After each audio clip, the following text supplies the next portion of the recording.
Tiger Woods, who has been injured in a serious car accident in Palos Verdes, California, just outside Los Angeles. Woods has been hospitalized, reportedly with multiple leg injuries, and is undergoing surgery. Okay. Oh, my goodness. Watch out. Possible double eagle. Oh! That was unbelievable. Well, I never thought I'd see him play the type of golf that he played yesterday again going forward. I mean, given the fragility of his body. Don't call it a comeback. The Tiger Woods comeback is still rolling. I heard about that. Yeah, possibly the greatest golfer of all time, had his best round since 2020 in his PGA Tour comeback last weekend. We'll dive deep with someone who's covered him closely his entire career. And this dude, man, his name is Mac McClung. He had brought back the slam dunk contest. From Wondery, I'm Shek and Shazier. I'm Dave Damashek. And this is Don't Call It a Comeback. Don't call it a comeback. I've been waiting on this moment my whole life. Can't call it a comeback. Everybody to your feet, make arenas rise. Yeah, I'm saying from the left to right, we get it on tonight. We do it all, but we don't back down. Just give me one shot, one chance, I'ma take it. Fixing up the game, but these records I keep on breaking.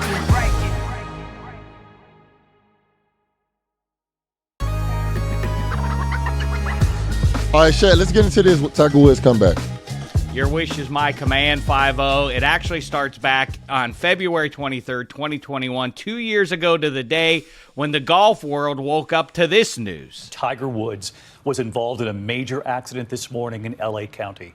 The vehicle he was driving going off the highway and rolling over several times. And we have just learned from authorities moments ago that he had serious injuries to both legs.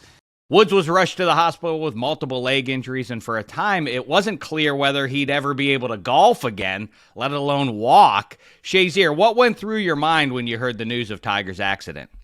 Man, the first thing I thought of was just, is he going to be okay?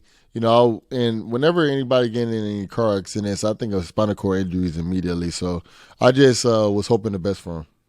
Tiger's road to recovery has been a long one. He tried comebacks at 3 majors since the injuries, and fans went wild every time, but his body and game weren't quite ready. This weekend at the Genesis Invitational at Riviera in L.A., though, Tiger showed some flashes of his old self, including his best round since 2020. Honestly, I didn't think I would ever see him playing this caliber of golf again. Might have got my hopes up a little bit last year after the first round of the Masters, but this is 3 days in a row now where he's moved wonderfully. But after giving the fans a few classic moments, Tiger struggled to finish 45th overall. Now here to check in on the state of Tiger's restarted comeback journey, we've got a 13-time Emmy winner who's covered more than 75 major golf championships in his career, including many of the biggest in Tiger's career. It's Jimmy Roberts. Welcome to Don't Call It a Comeback. What's up, guys? How are you? Good to be with you. How you doing, Jimmy? Let's go back 2 years when Tiger had his accident and the injuries. How was he able to manage himself to get back to this point? Well, Ryan, you understand what it's like to be injured and to try and have to work hard. I have been covering sports for a long time, and I don't know that I have ever come across a more determined athlete than Tiger Woods. I remember years and years ago, I remember one time in Columbus, Ohio, place you're familiar with. We were there for the memorial, and for some reason I couldn't sleep. I went to the gym. It must have been 4 o'clock in the morning, and Tiger was there, and he was just coming out of the gym. I mean, this is a guy who, what he came back from, some people have said that they think it may be the greatest comeback of all time. It's been compared in golf circles to what happened to Ben Hogan when he had a head-on collision with a bus and almost died and then came back to win several major championships. But, what Tiger has come back from is remarkable. And to see him this past weekend at Riviera, and, I know he wasn't happy with it because for him, to quote him famously, second sucks. And, he was, 45th? But I think he showed real progress. He's just the most, I'm getting off on a tangent here. He's just the most determined athlete I have ever seen in my life. As far as that goes, you've been around him quite a bit. This isn't his first comeback, of course, but, 30,000-foot view. You've seen it with heavyweight boxers. Now in the 21st century, we see it with high-end quarterbacks in pro football. Why Tiger Woods? What does he have left to accomplish in his own mind and heart? Why does he press on, given the injuries and all the success that he's already had in, at the highest level? Well, look, superficially, I think there are two things, I guess, that he'd like to accomplish. One of them is very close, and the other one is kind of remote. So he currently has 82 PGA Tour wins. He is tied with Sam Snead for the most in PGA Tour history. So the next time he wins, if he should win, he'll own that record all by himself. That's a significant record in the game of golf. The other thing is he has 15 major championships. Jack Nicklaus has 18 major championships. And the discussion always seems to be who's the GOAT in golf. And it always comes down to, or mostly comes down to, is it Jack Nicklaus or is it Tiger Woods? I think that the people who think it's Jack would tell you that Jack's the greatest player of all time because he's won the most championships or tournaments that matter most, the majors. And there are famous stories of how when Tiger was growing up, he had a list on his wall next to his bed of Jack's accomplishments. That was his target. Now, put all that aside, all right? The answer is he's got nothing left to prove to anybody. I mean, he's had a remarkable career. Just winning on the PGA Tour is a really, really hard thing to do. I mean, this guy's list of accomplishments, I think the most remarkable accomplishment of his career is that he won 142 consecutive tournaments. I think that's 6 or 7 years. I think it's 6 years without missing the cut. That's incomprehensible. What that means is that, so golf, for those of your viewers who aren't terribly familiar with golf at the championship level, it's 4 rounds, or at least it is on the PGA Tour, but that's a whole other discussion. And you play the first 2 rounds, and then the low 60, 65, or 70 players then make it through to the weekend. And if you aren't one of those low 60, 65, or 70 players, then you're in your car and you're gone. Tiger once went 6-7 years. I'm sorry, I'm forgetting exactly the number, but I do know it's 142 straight tournaments without missing a cut. That's, as I said, that's incomprehensible. I mean, that's, think about it. So he went 6 or 7 years without, having a cold. I mean, we all wake up and have a bad day. This guy could have woke up and had a bad day. And to your point earlier, Ryan, about, his level of determination, he battled through all of this. And I just find who he is and what he's accomplished to be remarkable. I personally have had my ups and downs with him, but I'll say this. I'm really, really fortunate to have lived in a time where I could watch this guy compete. It's crazy to me, just Tiger Woods and how he was so polarizing to the game of golf. For African American males like myself, but just to people that just love the game of golf. And I think a good way that people can learn very quickly about the game of golf is the show Full Swing. I don't know if you watched it yet, but it does a good representation of just kind of breaking down like golf really fast. So I've been able to watch it, and just the significance of, like, if you don't make the cut, you don't get paid. So it's crazy to me. So beyond the sponsor obligations, like, what do you think is the significance of the Genesis Invitational in LA for Tiger? Well, first of all, it's one of the oldest and most highly respected tournaments on the PGA Tour. Takes place at Riviera, which was known as Hogan's Alley because of the success that he had there.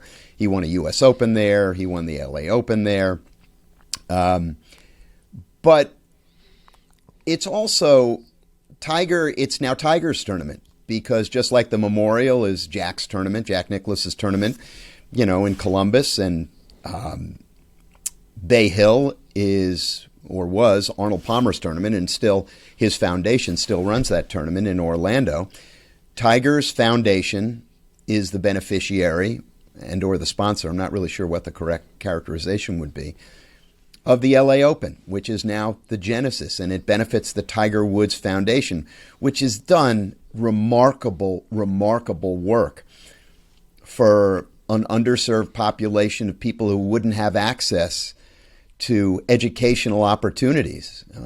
If you watched the tournament at all, you saw the great video of the Tiger Woods Learning Center. And he's really, really done remarkable work there. So I think it has great significance. And look, anything that Tiger is attached to is going to immediately attract a lot of interest and a lot of eyeballs. So I think it's a great thing.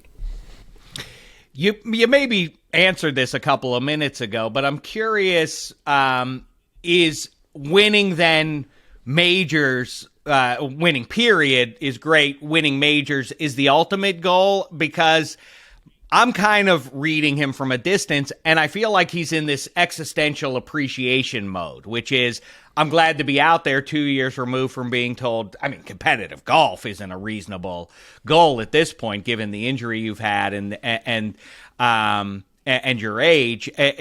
So he's reasonably considering how many majors he might be able to add to his resume going forward now? I think that would be the goal. I mean, is it realistic?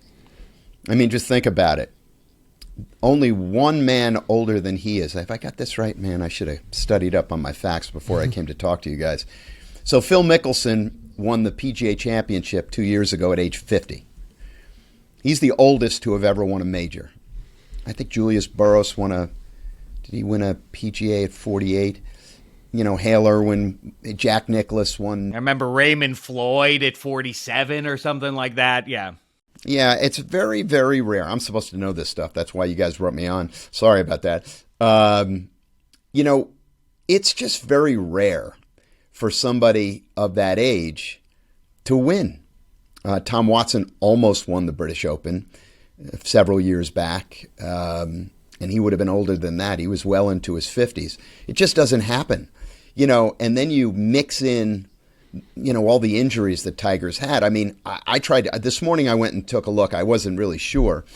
So I think we're up to 5 back surgeries and 5 knee surgeries, and that's, you know, excluding all the work that needed to be done after he had the accident. I mean, but to answer your question, I don't think that Tiger, he's not a ceremonial golfer, and he said it himself earlier in the week last week. That's just not who he is. He's out there to play, and he's out there to win. And I think he'll stick around and play as long as he thinks he has an opportunity to do it. And I'll say this. He looked at times really good this week. I mean, I know he only finished 1 under for the week, but he did shoot rounds of 67 and 69 to go along with rounds of 73 and 74. So there were flashes. I mean, he's hitting the ball. Hits the ball still so far that Rory McIlroy, with whom he played alongside Justin Thomas on Thursday and Friday, they were so humbled by how far Tiger was hitting the ball that Rory, who's one of the longest hitters in the game, actually went and changed his driver because he needed to pick up, you know, more distance.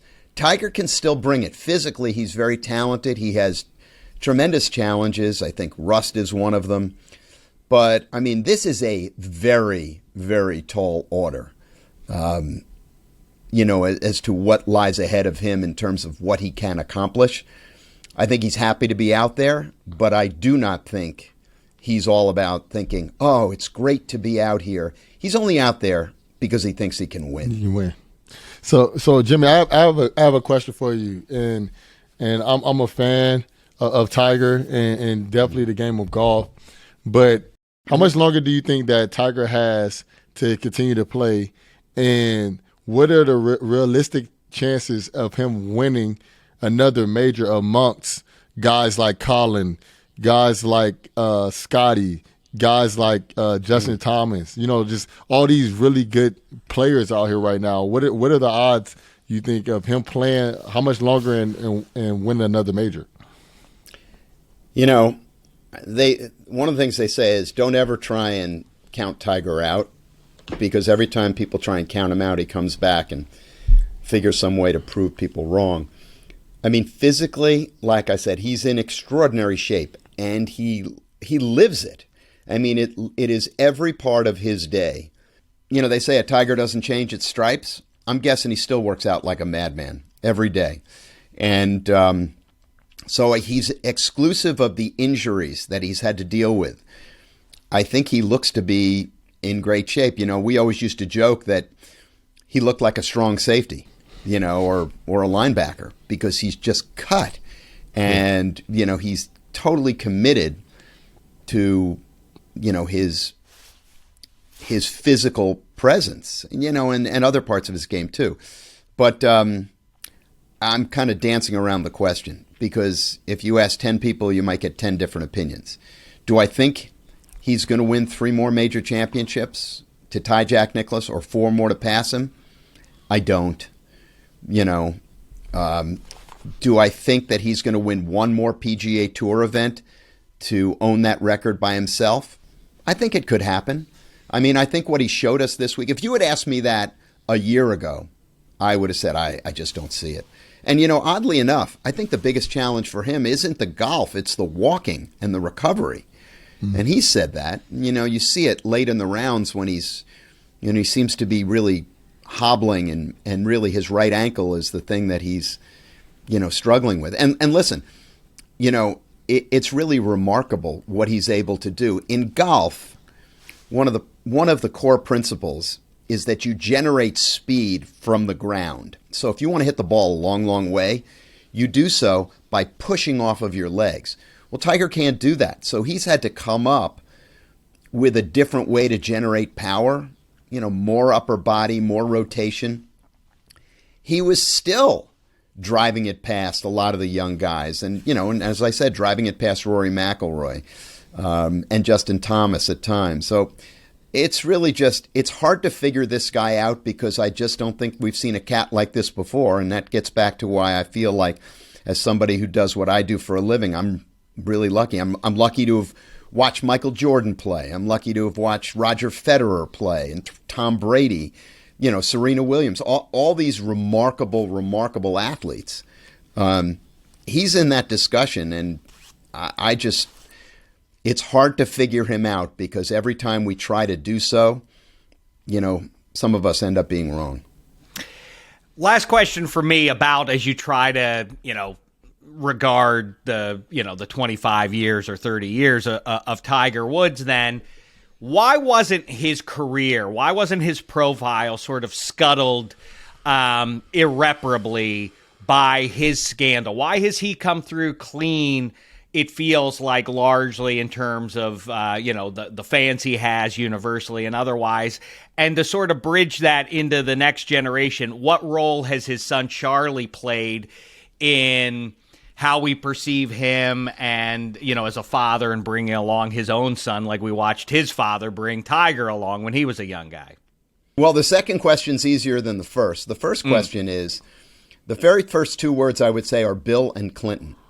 We love to knock people down, but nothing's better than a comeback story. And so I think that we are willing to forgive. As vicious as we can be, we're willing to forgive. But I think also, we've never seen anybody like Tiger before.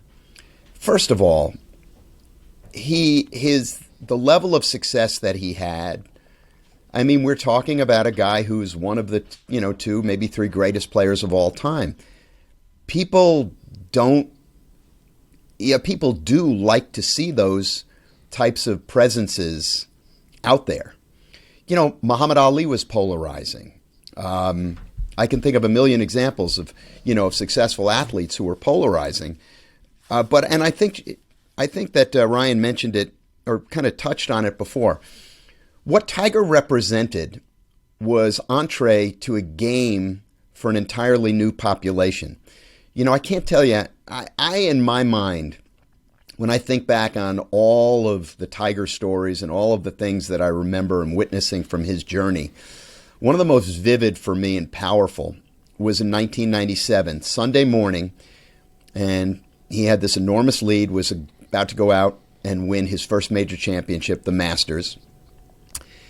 And he was on the first tee, and out from the clubhouse, which is right next to the first tee, a number of men who worked at the club older African American men had come out to witness Tiger teeing off.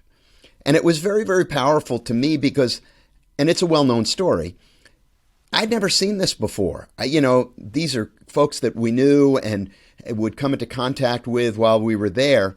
But this was so meaningful to a certain segment of the population that it was really something that got a lot of people's attention.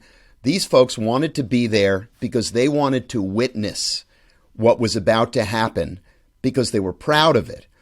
And I remember thinking to myself, this is going to be very, very meaningful for a lot of people who never had access to the game, who never felt like they were included in the game. And it proved to be absolutely the case. So there's that. And I think that people, as much as people didn't want him to succeed, I think that there were a lot of people who wanted him to succeed. So he was an interesting figure. Second part of your question. I think there's nothing, it can't be much harder than to be the child of a great athlete who pursues the same line of work, or really the son or daughter of anybody who's accomplished who goes into the same line of work. We did a piece on, we were having this discussion on Golf Channel a few weeks back after Charlie Woods played with Tiger in the PNC Father-Son Challenge. And the discussion was, how good is he? How good can he be? And talk immediately went to Jack Nicklaus's son, Gary, who was on the cover of Sports Illustrated with this was, I don't know how old Gary was. I think he must have been 18 or 19 years old. He was on the cover of Sports Illustrated. Hadn't really accomplished very much, but he was attempting to play competitive golf. And the cut line said, the next Nicklaus. That's a pretty high bar. And so I don't know what's going to be for Charlie, but I can tell you this. He's a talented young man, and this is from people who I know who know a lot more about golf than I do. He's very, very talented, but he's incredibly young. Who knows what's going to happen with him? We'll see. He's going to be an interesting figure to watch. I hope that answers your question. It probably didn't. It does in the sense that, as I say, I feel like there's a softening sort of perception of Tiger Woods, and I'm just curious how big a role Charlie has had in helping that along, and now it connects 3 generations, as I say, back to Tiger's father, and that storyline now continues forward for another generation. If I can, and we just have another minute, just let me say this: I don't know anybody who's a parent who hasn't been changed by the experience. I certainly was. And I think Tiger has been. And I think Tiger would tell you that he has been. And if you see him around his kids, he's just like all the rest of us. He's a parent. He's proud. He's humbled by that aspect of it. And so I do think that Charlie, his children, Charlie and Sam, have gone a great way to helping him kind of change. But look, he's 47 years old now. He's been in the public eye since he was a little kid. I don't know how I would have handled that. So fascinating stuff from a guy who's been up close with Tiger for pretty much the entire Tiger Woods professional experience. We appreciate the time, Jimmy Roberts. My pleasure. Good to be with you guys. Thanks again to Jimmy for joining us today. You can hear more from Jimmy Roberts on the Golf Channel and look for his new book, co-written with NHL legend Mark Messier, titled No One Wins Alone. And you need to stay tuned for the check down, where Shazier is going to give out some early tips for filling out your bracket. Ooh la and la. Don't call it a comeback.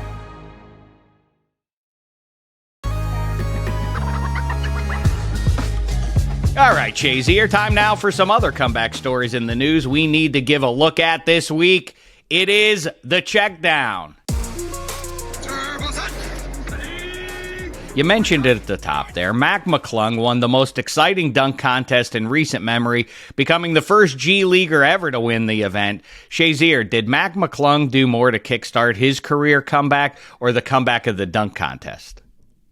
I'm going to be honest. I think he did more when it comes to the dunk contest, because it was really exciting. There were some really good dunks, and pretty much every dunk he did it on the first try. He was very creative. And the one thing I know a lot of people are going to want to see him again next year. So I think that he did a great job. He said if they give him another chance, he would do it again. And, you know, some of the bigger name guys, they keep asking him to dunk. And Ja said that he needed 1 billion likes. I don't know what he needed 1 billion likes on, but he said he needed 1 billion likes to be in the dunk contest. And Zion Williamson said that he actually possibly might be in it as well. So, you know, to me, I think if we get some of the best players and then have guys that are high flyers like Mac, I think that's going to make it a very fun and exciting thing to watch, because normally the last few years it hasn't been that exciting to watch, and most people have been tuning out. Yeah, I hate to be a cynic about it. It's a weird, fringy kind of skill. Spud Webb comes to mind. It's not as though Spud Webb was a great NBA basketball player because he won the dunk contest. I think that's the category you'd put McClung into at this point. I'll say this. I'm pretty sure the Pelicans will get in the way of Zion ever competing in that. He barely can make it onto the floor for about a third of the team's games. I don't think they're going to smile on him participating in the dunk contest, but there's that cynicism I mentioned already. Another comeback from the NBA All-Star Weekend. Jose Alvarado was named the MVP of the Rising Stars tourney, a game featuring the very best young talent in the league. Shazier, should the NFL add a best young players contest to their Pro Bowl events lineup? Man, that's something I actually been thinking about. I think that would be really cool if they did the best of the young players type of contest. But then you have to think about what kind of contest it's going to be, you know, because the Pro Bowl is not just the best players. It's the best young rising players. And then it's also the current best players. So some of the best young rising players aren't the best players at the time, but they get invited to the Pro Bowl. So I think it would be really cool if they did do something for just the young guys to see who's rising. But the Pro Bowl in football, I don't think it correlates as well to actual how you're playing as basketball does with skill challenges and then, the Rising Stars tournaments. I don't think you could do like a 7-on-7 or something where it's the first year guys versus second year guys, because some guys thrive in 7-on-7 situations while other guys wouldn't. So I think it would be cool if they brought something to the table, but I just don't know what they'll be able to do. Come on. First of all, the Pro Bowl in the NFL should be replaced by my long-standing idea for the Loser Bowl. The two worst teams should play each other for the first overall pick. Winner gets it. That's football's fix. The All-Star fix for the NBA, a one-on-one tournament, Shazier. Who would watch? Every self-proclaimed basketball fan. That's who. This jive of no defense, of the 5-on-5 and the pickup game aspect of it. It's cute stuff while they're drafting. Who cares once the game actually tips off? Who would care about a one-on-one tournament? LeBron v. Giannis v. Embiid, and on down the line. Now that would be juicy stuff. The defending champ Kansas Jayhawks pulled off a second-half comeback after trailing by 17 at one point against number 9 Baylor this weekend. Shazier, March Madness is just weeks away. Do all NFL teams fill out the brackets and run pools like the rest of society does? I don't think a lot of NFL teams really fill out brackets. I think it's two reasons. So one reason is by the time that March Madness comes, most guys aren't even near the facility. Some guys might be even a whole different country at that time of the year. And then secondly, I just know when I was playing for the Steelers, we didn't do that. I would do it with my friends, and some of my friends, they might have like a work pool or something, and they'd be like, "Hey Ryan, if you want to jump in," and I'll just use like a random name, like But we didn't really do it at the Steelers. I would do it with other people, but we didn't really do it with the Steelers. And then I actually did it with like my financial advisor before. I would do it with more people that was kind of in my inner circle than I would actually do it with, the team. Well, we do a podcast. I don't know if I would go so far as to describe myself as your friend. If you want to call me that, so be it. But I would like to think I'm in your professional inner circle. Here we are, kibitzing. Let's do a pool, is what I'm saying there, Shazier. We just gotta get everybody else on. We just can't have people, jumping the bandwagon and changing their bracket up at the end like they do their football teams. I know you're loyal enough that you're talking about slugging something in. You're going to put Ohio State all the way to the Final Four there, and that will give the rest of us a nice edge there this year. I don't think the Buckeyes are going too deep into the tournament. They may not even make the line this year. Chiefs OC Eric Bienemy is no longer the Chiefs OC because Bienemy is taking the same role with the Washington Commanders next season. It's kind of a weird lateral move for a guy many think should be a head coach by now in the NFL. Is hiring Bienemy the first step towards making that not just his next step, but a comeback for the Commanders on the NFL stage? So I think somebody named Hank will agree with me what I'm about to say, and everybody that's listened to the podcast, you guys don't know who Hank is, but he's a very cool and important guy.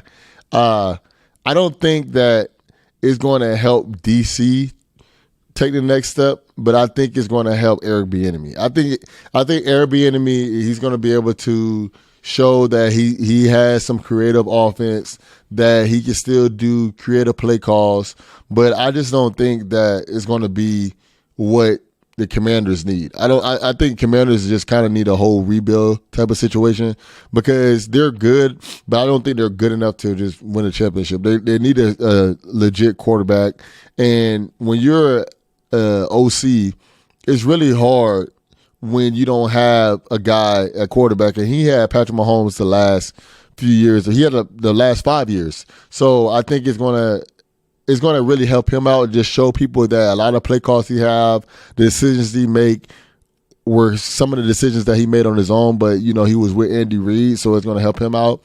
But I don't think it's gonna take the Commanders to win or any championships within the next 2 or 3 years. Interesting. So you think it helps Bienemy, but if it is helping Bienemy, then surely that means the commies are succeeding on the field.